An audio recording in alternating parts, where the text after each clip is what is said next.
Another day, another vlog. For today's video nga mga kabudol ay nandito nga kami ngayon kay Dr. Laksamana sa kanyang clinic at talaga naman nagplano nga kami na magkakaibigan na talaga naman gusto nga namin ngayon magpa-brace.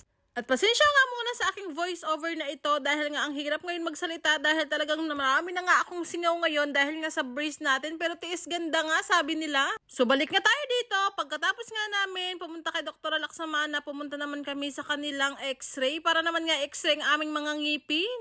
At nandito nga rin ang aming mga beshiwap na talagang sumusuporta nga rin sa amin at sinamahan nga kami talaga dito at talaga naman sobrang daming customer nga din dito kay Dr. Laksamana. At unang ang nilagyan ng brace yung aking kambal at talaga naman may mga bracket na nga siya talaga. Pagkatapos nga nito ay talagang makakapag-smile ka na ng bonggang-bongga. At tingnan nyo naman nga ang mga customer dito ni Dr. Laksamana na talagang marami talagang nag-aantay dito.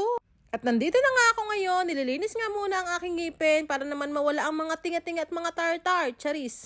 After ko nga nililisan ng ngipin, nag-antay nga muna ako ng ilang minuto para sa ating braces. Then after that, nilagyan na nga ang aking bibig ng mouthpiece para mas mabilis tayo lagyan ng bracket.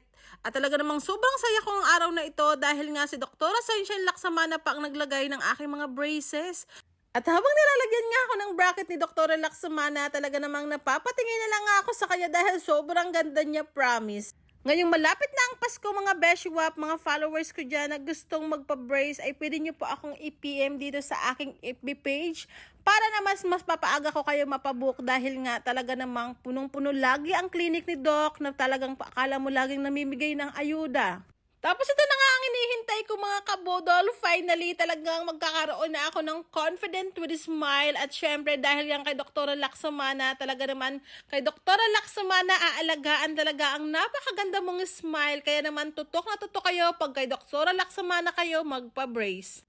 Kay Dr. Laksamana, thank you so much dahil sa iyo talaga namang dumagdag ang confident ko dito sa aking braces na napakaganda. Thank you so much for watching and don't forget to share, like, follow my page at para lagi kayong updated sa ating mga upload videos. Bye mga kabudol!